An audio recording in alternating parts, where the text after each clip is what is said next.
Thank you मित्रंजन जी, अंजना जी। आप लोग सब मोटिवेटेड एक्टिविस्ट है, तो आप लोगों के सामने अपनी बात रखने का एक अलग ही एक अहमियत होती है। हाँ, मैं एक रिसर्चर हूँ और उसके नाते कुछ रिसर्च एजुकेशन के बारे में इसके साथ आपको जुड़ा रहता हूँ, लेकिन उससे पहले भी मैं एक देश की नागरिक हूँ जो देश की फ्यूचर के बारे में सोचता है।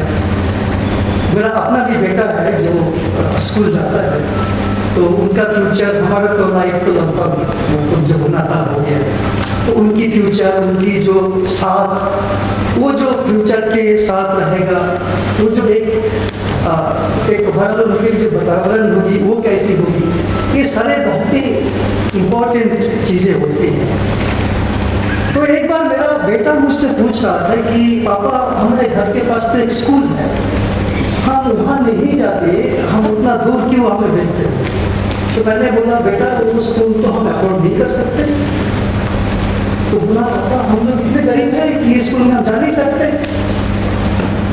दरअसल वो स्कूल जो अभी इंटरनेशनल बैकवर्ड की बात हो रही थी उससे एफिलिएटेड है, उन्हें पढ़ाने का खर्चा करीब आता है महीना में 1 लाख रुपये। तो मतलब ये तो बहुत ज़्यादा है, ये हम कैसे अफोर्ड करेंगे? लेकिन हम लोग गरीब भी नहीं है। अगर हम अपने आप को गरीब बोलेंगे तो गरीबी का मजाक उठाना चाहिए। हम लोग जो है कम से कम देश के टॉप 20% के अंदर तो आ ही जाएंगे। तो तब भी हम ऐसे स्कूल में जा नहीं सकते, तो ऐसे स्कूल देश में होते ही क्यों हैं? तो जो एक छोटा बच्चा शॉल उठाते हैं, छोटा बच्चा है, ये उनको किसी ने कभी मार्क्स एंगल्स कोई नहीं सिखाया, पढ़ा नहीं, लेकिन उसका एक जो भावना है, तो एक इंसान होने के बहुत ही नादान इंसान होते हैं, उसके माइंड में कोई कॉम्प्लेक्सिटी नहीं है, वो भी सोचता है कि ऐसे ही होते ही क्यों है कि जो जिसमें। तो ये हमारी एक सिस्टम की एक बड़ी प्रॉब्लम है। दूसरी चीज़ है कि हम लोग बात एजुकेशन की कर रहे हैं, लेकिन हम भी कभी कभी भूल जाते हैं कि एजुकेशन और ट्रेनिंग एक चीज़ नहीं है। हम लोग ट्रेनिंग को ही एजुकेशन मान लेते हैं। तो एजुकेशन तो वो होता है कि जो बच्चों की जो सर्वांगीण विकास की बात होती है, उसकी मानसिक विकास, उसकी हेल्थ की जो विकास, सब कुछ मिला के जो हो, उसकी सोशलाइजेशन प्रोसेस वो सीखे, वो समाज को सीखे, समाज के साथ रहना सीखे, सब मिलके। तो अभी एडुटेक जो आ गया बोल रहा है, आप तो घर पे बैठ के कुछ भी बन सकते हैं। जो बैजू का जो टैगलाइन है, घर पे बैठे बैठे कुछ भी बन जाएंगे, जो भी आपकी। तो ये कैसे वो एक सामाजिक व्यक्ति कैसे बन पाएगा? उसके लिए तो उसको स्कूल में जाना जरूरी है। और ये जो 2 साल हमारी स्कूल बंद रहे, ये हमारे लिए बहुत बड़ी नुकसान कर दिए। एक जनरेशन जो है उसके फ्यूचर अभी इज एट स्टेक, बहुत वो मतलब आपद में है हमारे लिए। तो एक तो है इसका जो ट्रेनिंग की भी जरूरत है, उसकी लर्निंग अब तो हो ही गया। और दूसरी बात से जो है कि उनके जो सामाजिक जो उसकी विचार है, उसकी जो समाज के साथ मिलने जुलने का, कैसे उसको नेगोशिएट करें, सॉफ्ट स्किल जिसको बोलते हैं कॉर्पोरेट सेक्टर में, वो तो डेवलप नहीं हो पाया। तो अभी हमने 4 स्टेट में सर्वे किया था, ये झारखंड, कर्नाटक, राजस्थान और उत्तर प्रदेश में। तो ये उसमें जो हमें जो देखने को मिला है, वो रिजल्ट जो नतीजा हमें मिले उस स्टडी से, वो बहुत घबराने वाली बात है। और 3 दिन पहले के 2 दिन पहले की बात है, एक हिंदू में एक सर्वे का एक रिपोर्ट आया है जिसमें बताया गया है कि जो एडोलेसेंट बॉयज एंड गर्ल्स है, 30% of them they are suffering for hypertension. आप सोच लीजिए, 11 से 17-18 साल की जो ये जो बच्चे होते हैं, उसके हाइपरटेंशन आ गए। क्यों? एक तो उसका मानसिक तनाव हो गया, घर में बैठे बैठे फिजिकल एक्टिविटी हुआ नहीं है। खाने के मामले में उसमें जो हमारे सर्वे में आया कि कुछ बच्चों को तो खाना मिला नहीं, क्योंकि जिसका परिवार में लोगों का जॉब चला गया और कुछ बच्चे जो है ज़्यादा खाने लगे। तो एक ही साथ दोनों चीज़ आ रहा है कि कुछ बच्चों का बहुत ही ओवरवेट हो गया और कुछ बच्चों का वो स्टंटेड वेस्टिंग जो भी है होने लगे और कुछ बच्चों को काम भी करने लगे। ये हमारे सर्वे से निकल के आ रहा है। और जो बच्चों का लर्निंग लॉस हो गया, अब मेरा बेटा भी स्कूल जाता है उस टाइम, तो मैं मैडम से पूछ रहे थे कि आप क्या समझ रहे हैं। आप लोग तो ऑनलाइन पढ़ा रहे थे, हो सकता है कि सब लोग अटेंड करें ना कर, अलग बात है। तो आपको क्या लगता है कि वो 2 साल में लर्निंग उसका ठीक ठाक हुआ है? तो नहीं, हमें तो बहुत दिक्कत हो रही कि हम जैसे वो क्लास 4 में था, अभी हम 6 में शुरू करने जा रहा है, तो लग रहा है कि बहुत बच्चों जो है वो 4 में रह गए, क्लास 4 के नॉट स्टैंडर्ड में रह गए। कुछ बच्चों को हो गया, हमें तो प्रॉब्लम मतलब समझ में नहीं आ रहा है इस सारे बच्चों के एक साथ कैसे आगे बढ़े। अब वो बच्चों के अंदर भी सोचिए कि कुछ बच्चे थोड़ा सीख रहे, कुछ बच्चे नहीं सीख रहे, उसके अंदर अभी जो तनाव का माहौल पैदा हो जाएगा, जो बच्चे एक जैसा ना हो तो उनमें बोले अरे तूने कुछ नहीं सीखा, मैंने देख कितना सीख लिया, ये जो नैरेटिव सुनने हो जाएगा तो वो कहाँ ले जाएगा बच्चों को। तो ये भी एक बहुत समझने वाली बात होती है। और एक हमारे देश का तो कुछ लोग समझते हैं बहुत सौभाग्य होता है कि हम आईटी में बहुत स्ट्रॉन्ग हैं, लेकिन मुझे कभी कभी लगता है कि ये शायद हमारे लिए बहुत दुर्भाग्य की बात है कि कहीं कुछ और हम आगे नहीं बढ़े और आईटी में हम थोड़ा एक्सपोर्ट करने लगे और हमारे कुछ आईटी के महान व्यक्ति जो हमें सरकार को बहुत इन्फ्लुएंस करने लगे, तो हमारे सारे पॉलिसी उसी के इर्द गिर्द घूम रहा है। मैं डिजिटाइजेशन के बिल्कुल खिलाफ नहीं हूँ, कहीं कहीं उसके फायदा भी है, लेकिन हमें ये भी देखना है कि हम टेक्नोलॉजी को कंट्रोल करें, टेक्नोलॉजी हमें कंट्रोल ना करे, टेक्नोलॉजी हमें मशीन ना बना दे, हम इंसान रहे, हमारे अंदर इंसानियत रहे। तो वो जब नहीं हो रहा है तो ये टेक्नोलॉजी हमको मशीन बना रहा है, हमें ट्रेनिंग दिया जाएगा ताकि हम कॉर्पोरेट सेक्टर के लिए वो जो बोले वो हम करें। हमारा दिमाग कुछ सोचे कुछ बोले वो ना हो। क्या हम ऐसे चाहेंगे समाज में कि जो लोग जो बच्चे जो फ्यूचर जनरेशन होंगे वो सिर्फ लेबर होंगे? जब ये बात हो रहा था कि जो डिलीवरी बॉयज होंगे सिर्फ डिलीवरी बॉयज बनेंगे, हम बनाएंगे और कुछ नहीं बनाएंगे। तो ये एक बड़ा सिंड्रोम हमारा शुरू हो रहा है। और जो अभी देखिए जिसको मैं कोटा सिंड्रोम बोलता हूँ, कोटा मतलब रिजर्वेशन का बात नहीं है, कोटा एक जयपुर में राजस्थान में एक सिटी है, वहाँ हर साल 3 लाख बच्चे जाते हैं। क्यों ना वहाँ जाने से आपको आईआईटी में एडमिशन मिल जाएगा, जिसकी पेरेंट्स वहाँ भेजते हैं, सोचता है कि मैं यहाँ दाखिला दिला दिया तो मेरा बच्चा तो आईआईटी में जाना है। पर हमने कभी सोचा, अगर आप लोगों ने ये भी कोई सोच रहा है कि कोटा में भेजेंगे तो मैं आपको एक इंफॉर्मेशन छोटा सा देता हूँ। पूरे देश में आईआईटी में कुल मिला के करीब 10 लाख सीट, 10,000 सीट है, 10,000। और कोटा में हर साल 3 लाख बच्चे जाते हैं ट्रेनिंग के लिए। अब बताइए सारे बच्चे कैसे आईआईटी में दाखिला ले लेंगे जब सीटी 10,000 है, अगर 3 लाख बच्चे जा रहा है और उसमें से कुछ बच्चे जो होता है अच्छा कहीं एडमिशन मिल जाता है, उसकी तो पूरा छप जाता है न्यूज़पेपर में, देखो हमारे छप गया। लेकिन कभी आपने देखा वो एडवर्टाइज करता है कि मेरे इंस्टीट्यूट ने कितने बच्चे सुसाइड कर लिया? किसी ने देखा आपने कभी अभी तक? उस बच्चे को किया जाता है कि समाज से अलग किया जाता है, फैमिली से अलग किया जाता है कि तुम्हारे लिए अभी ये से प्रैक्टिस करना है, उसको मशीन बनाया दिया जाता है। वो आईआईटी में दाखिला उसको मिल भी गया तो वहाँ भी जाकर सुसाइड कर लेता है। आईआईटी में आपने देखा होगा पिछले 10 साल में काफ़ी बच्चे सुसाइड करने लगे, क्योंकि आप उसको इंसान नहीं बनाएंगे, उसकी सॉफ्ट स्किल नहीं देंगे, उसके लाइफ में जो अभी बता रहे थे हर कदम में लड़ना सीखो, तो हर कदम में जो लड़ाई करनी होती है वो तब सीखेंगे जो समाज से जुड़े रहेंगे वो, क्योंकि लड़ाई तो होना ही है, हर हालत में तो लड़ाई करना है। कैसा लड़ाई है अलग बात है, वो नहीं सीखते लड़ाई करना, तो वो उसको लड़ाई में हार मान लेते हैं, वो सुसाइड कर लेते हैं। तो ये बड़ा ये सवाल आ गया कि ये कैसे होगा। अभी देखिए हमारे एक नैरेटिव बन गया कि गवर्नमेंट स्कूल खराब है, वह पढ़ाई लिखाई होता नहीं है, प्राइवेट स्कूल अच्छे हैं। तो ताज्जुब की बात है कि ये बात भी सही नहीं। एक टाइम था कि प्राइवेट इंजीनियरिंग कॉलेज होता था तो बोलता अच्छा वो बिट साइड ठीक है, ये अच्छा है, स्टैंडर्ड मेंटेन करता है, IIT के बराबर ना भी हो लेकिन बिल्कुल उसके नीचे ही होता है।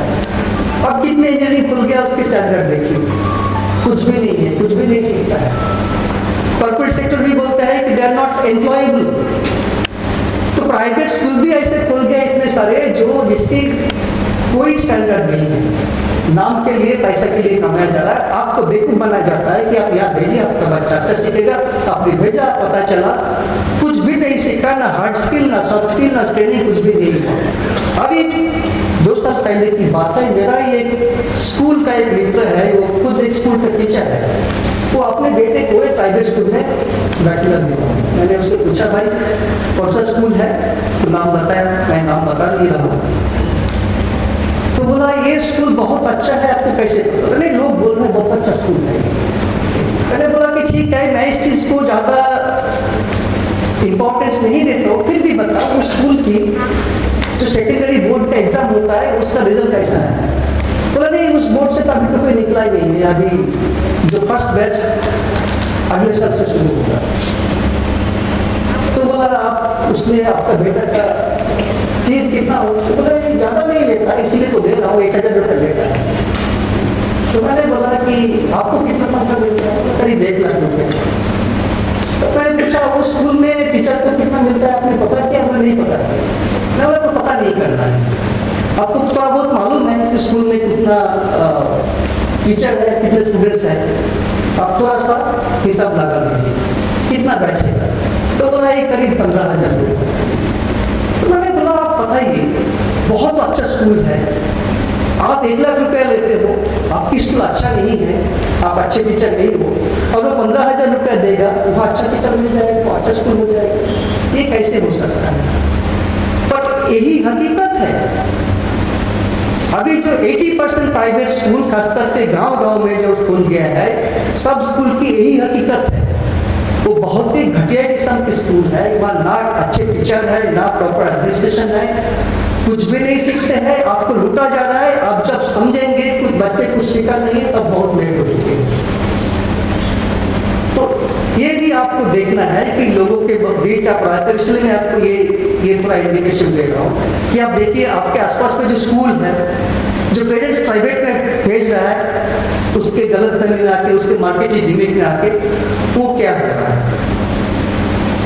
तो डिजिटाइजेशन की जो अभी बात हो रही है सरकारी लेवल पे भी, हर लेवल पे डिजिटाइजेशन, अभी तो ऐसा बातें हो रहा है कि एक अच्छे यूनिवर्सिटी का एक टीचर लेक्चर देगा, उसके लेक्चर की रिकॉर्डिंग होगी, अब उस रिकॉर्डिंग सारे यूनिवर्सिटी में प्ले किया जाएगा, तो वहाँ अच्छा टीचर रहने की जरूरत नहीं है। ये एजुकेशन है। इंट्रोडक्शन नहीं होगा तो कैसे होगा? उसकी एजुकेशन टीचिंग जो होता है, it's not one way process, it's a journey. Education is not a commercial transaction, it's a journey where a teacher and the students they move together. Teacher also keep on learning, it's a lifelong learning experience. वो नहीं हो पाएगा तो क्या आप अच्छे researcher, अच्छे जो पॉलिसी मेकर, जो भी आप चाहिए, जो भी फील्ड में चाहिए, कैसे मिलेगा? ऐसे भी हमारे सिस्टम में इतनी मेमोरी के ऊपर ज़्यादा हम एम्फेसिस देते हैं, बच्चों पे एनालिटिकल स्किल, थिंकिंग स्किल हम डेवलप नहीं करते हैं, और ये हो जाएगा तो और भी ज़्यादा मुश्किल हो जाएगा। अभी अनीता जी बोल रहे थे कि जो हमारी न्यू एजुकेशन पॉलिसी है, जो 3 ईयर ग्रेजुएशन, अभी मैं स्कूल का ही बात कर रहा था, पर हायर एजुकेशन भी इम्पोर्टेंट है, जो 3 लेवल का ग्रेजुएशन हो रहा था उसको 4 ईयर बना दिया जाए। सच्चाई तो यही है, अभी हमारे जो कॉलेज की, सारे कॉलेजेस की स्थिति है, इंफ्रास्ट्रक्चर हो, इक्विपमेंट हो, लाइब्रेरी हो, टीचर की कैपेबिलिटी हो, वो 3 ईयर चलाने के लायक भी नहीं है। आप उसमें एक साल और डाल दोगे तो आप समझे क्या बात होगी। तो मैं वेस्ट बंगाल से हूँ, तो वहाँ का एक सबसे फेमस कॉलेज जो है, जो दुनिया भर में जिसकी नाम अभी भी है, देश के टॉप 3-4 कॉलेज में से जिसको एक माना जाता था, उसके डिग्रेडेशन हो गया। तो जिस टाइम वो हो रहा था, वो डिसीजन लिया, उस टाइम मैं बोला था this is a top class college and this is going to be a third grade university. Anybody is from West Bengal would know the Presidency College की बात कर रहा हूँ मैं। एक या दो ना हो तो 3 कॉलेजेस में तो वो आते ही होंगे, अगर 10-12 साल पहले की बात आप लेंगे तो। उस कॉलेज को यूनिवर्सिटी बना दिया क्योंकि कॉलेज का अप्रोच, कॉलेज की सिर्फ इंफ्रास्ट्रक्चर की बात नहीं, उसमें जो टीचिंग की जो अप्रोच होती है और यूनिवर्सिटी में जो अप्रोच होती है अलग होता है बिल्कुल। वो कैसे ऑब्जर्व कर लेंगे? वो जो टीचर जो है, जो 30 साल कॉलेज में पढ़ा था, उसको सिलेबस दिया जा रहा नहीं है, ले लो तुम पढ़ा, वो क्या कर रहे थे कि भाई वो यूनिवर्सिटी का सिलेबस है, उसमें ये क्वेश्चन आता है, उसको पढ़ाओ, इसको देखो अच्छे से आंसर लिखे। उस मॉडल से आप बोले कि आप स्वतंत्र हैं, सब कुछ आप करेंगे, आप रिसर्चर भी करेंगे, टीचर्स तो कम नहीं है, आप ग्रेजुएशन भी पढ़ाएंगे, PhD भी कराएंगे। जो कॉलेज टॉप 3 में आ रहा था, अभी वो टॉप 100 यूनिवर्सिटीज में भी नहीं आ रहा है और अगले 20 साल में भी नहीं आएगा। तो जो है कि हमारी हायर एजुकेशन जो कॉलेज में, अब ये क्या किया जाए, क्यों किया गया? क्योंकि हमारे जो एलिट्स की एक डिमांड है,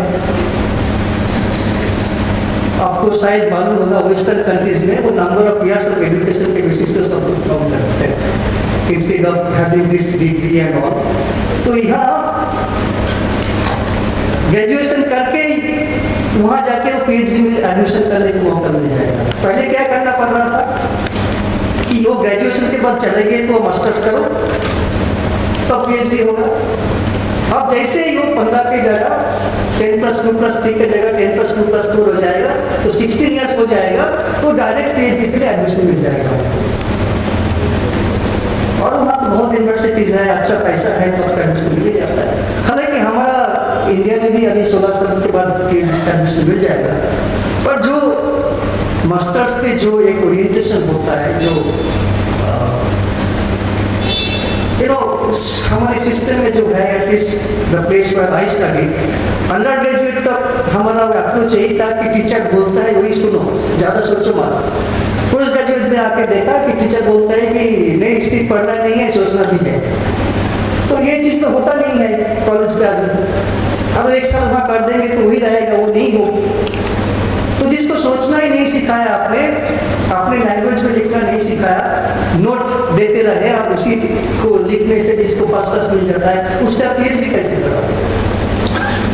तो मतलब पूरा सिस्टम का जो है, स्कूल एजुकेशन के लेकर यूनिवर्सिटी एजुकेशन तक हमारे सिस्टम के ऊपर एक खतरा बने हुए हैं। आप देखें ये सिस्टम अच्छा हो सकता है, मैं नहीं कर रहा कि ये सिस्टम अगर वेस्टर्न कंट्रीज में अच्छा कैसे करें। बात ये होता है कि इस सिस्टम को अगर आप सच में कन्वर्ट करना चाहते हो, ट्रांजिशन करना चाहते हो, तो वो करने के लिए जो चाहिए क्या वो आप दोगे? क्या वो बजट आपको आप उपलब्ध कराएंगे? जो प्रेसिडेंसी कॉलेज यूनिवर्सिटी बने, उसको यूनिवर्सिटी अच्छा बन सकता था अगर आपको 2-3 साल के अंदर आप अच्छे टीचर लाए, अच्छे इंफ्रास्ट्रक्चर बनाते, हो सकता था, वो असंभव नहीं था, लेकिन वो पता था वो आप नहीं कर पाओगे। तो अभी ये जो बातें हो रहा है, इसमें जो पैसा जो आएगा, ये कहाँ से आएगा? ये हमारे जो गवर्नमेंट सिस्टम है, जो स्कूल कॉलेज यूनिवर्सिटी, ये सब ये नहीं कर पाएंगे। कुछ प्राइवेट जो है वो कुछ अच्छा फैकल्टी ना भी हो, कम से कम इंफ्रास्ट्रक्चर बना देंगे और आपको फिर से बेवकूफ बना के उन्हीं आपको खींच के ले जाएंगे और आप खास कुछ सीखेंगे। तो इन सब चीज़ों से हमको थोड़ा देखना है कि कैसे हम इसको मेंटेन करें, कैसे सिस्टम हमारा बहुत अच्छा नहीं है लेकिन और ज़्यादा बिगड़े नहीं। प्राइवेट स्कूल की जो वास्तव में ग्रोथ हो रहा है, जिसकी क्वालिटी मेंटेन नहीं होता है, आप लोगों के बीच में जाइए, बताइए, समझाइए कि देखिए आप जहाँ भेज रहे हो स्कूल कैसा है, सच में अच्छा है या किसने बता दिया तो आप भेज रहे हो सकता हो किसी से चेंज करें। ये जो स्कूल क्लोजिंग की बात हो रहा है तो क्यों हो रहा है, क्योंकि लोगों ने भी छोड़ दिया स्कूल जाना, उसको समझाया गया वो स्कूल अच्छा नहीं है तो प्राइवेट स्कूल में भेजना शुरू कर दिया, तो गवर्नमेंट को उसको बंद करने का मौका मिल गया कि भाई बच्चा नहीं आता है कैसे चलाएंगे, टीचर कैसे क्यों रखेंगे हम जब बच्चे ही नहीं है। तो ये एक जो विशियस साइकिल जिसको हम बोलते हैं उसमें हम फंस जाएंगे, फंसे हुए हैं ऑलरेडी और फंस जाएंगे। तो इससे हमको थोड़ा बचने की कोशिश करना चाहिए। मैं यही खत्म करूँ, धन्यवाद।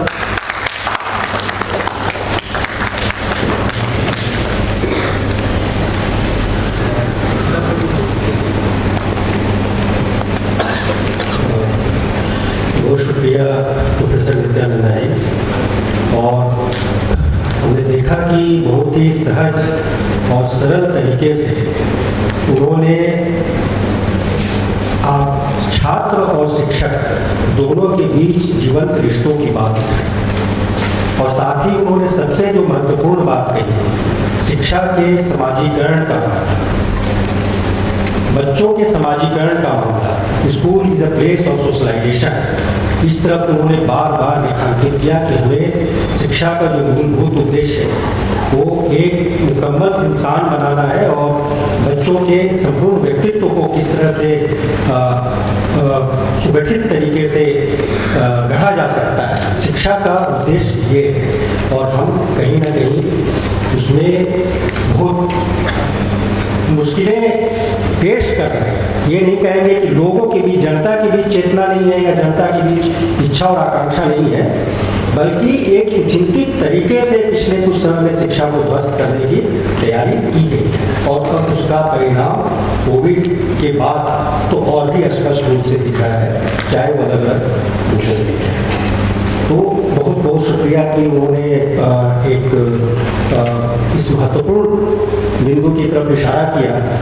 और हम जानते हैं कि शिक्षा का मसला लड़ो पढ़ाई करने को और पढ़ो समाज बदलने को, इससे निकलता है। यही एक चीज़ है कि हमें समाज को कैसे बदलना है और शिक्षा के जरिए कैसे बदलना है, ये हमें हमेशा अपने जीवन में रखना होगा। और तभी हम एक सोशल ट्रांसफॉर्मेशन की बात, जो है शिक्षा से सामाजिक बदलाव की बात हम कर पाएंगे। या पाउलो फ्रेरे की जो बात है कि उम्मीदों का शिक्षा शास्त्र क्या है और वंचितों का शिक्षा शास्त्र क्या है, ये दोनों, वंचितों के शिक्षा शास्त्र के बाद उन्होंने जो किताब लिखी थी वो उम्मीदों का शिक्षा शास्त्र या आशाओं का शिक्षा शास्त्र, ये है उसका हिंदी भाग है। तो मुझे लगता है कि हमें उस तरफ बढ़ना चाहिए।